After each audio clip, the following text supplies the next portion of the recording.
বাংলাদেশে হিন্দু নির্যাতনের বিরুদ্ধে এবার গর্জে উঠল শহর করিমগঞ্জ।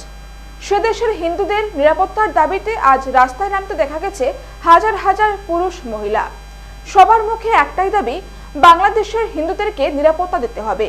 করিমগঞ্জের বিশাল মেগামার্টের সামনে থেকে শুরু হয় এই মশাল মিছিল।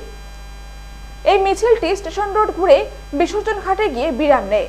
এই মিছিলে সামিল হয়ে বাংলাদেশের হিন্দুদের নিরাপত্তার দাবিতে সোচ্চার হয়ে ওঠেন বিধায়ক কমলাক্ষ দে পুরকায়স্থ। সনাতন ধর্মাবলম্বী মানুষের ঘরবাড়ি ভাঙা হয়, মন্দির ভাঙা হয়, নির্যাতিত করা হয়, মা বোনদের ইজ্জত সম্মান নষ্ট করা হয়। এই যে একটা পরিবেশ সৃষ্টি করা হলো, প্রথম অবস্থায় কোটা আন্দোলন, সেটাকে শেষ পর্যন্ত মৌলবাদী আন্দোলনে রূপান্তরিত হলো। তাই আমরা ভারতবর্ষের মানুষ আমরা উদ্বিগ্ন সেই ব্যাপারটা নিয়ে। আমরা মাননীয় প্রধানমন্ত্রীর কাছে আমরা দাবি রেখেছি।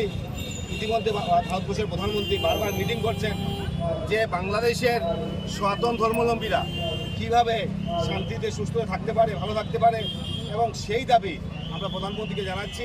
এবং আজকে আমরা বিশেষ করে সনাতন ধর্মাবলম্বীরা আজকে আমরা রাস্তায় নেমেছি সামনের দিন যাতে এরকম কোনো ঘটনা যাতে বাংলাদেশ না হয়, বাংলাদেশে আমাদের সনাতন ধর্মাবলম্বী ভাই বোনরা যাতে সুস্থ থাকে, ভালো থাকে।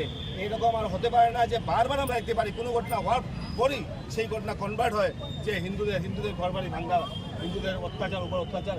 এই যে একটা পরিবেশ সৃষ্টি করা হলো, আমরা সেই জিনিসটা মেনে নিতে পারি না।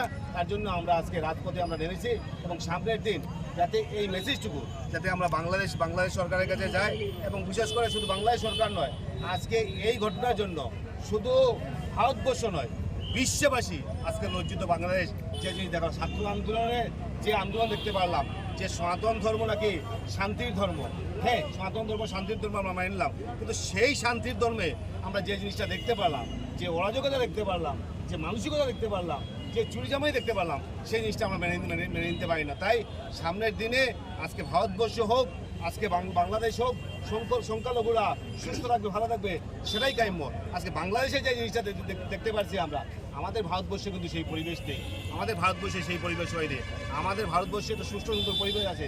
তাই আমরা চাই বাংলাদেশের পরিবেশটা ঠিক থাকে। তার জন্য আমরা প্রধানমন্ত্রীর কাছে আমরা দাবি জানাচ্ছি, আমরা সামনের দিন সুস্থ সুন্দর পরিবেশ চাই, বাংলাদেশের সনাতন ধর্মাবলম্বীরা যাতে সুস্থ এবং সুন্দর থাকতে পারে।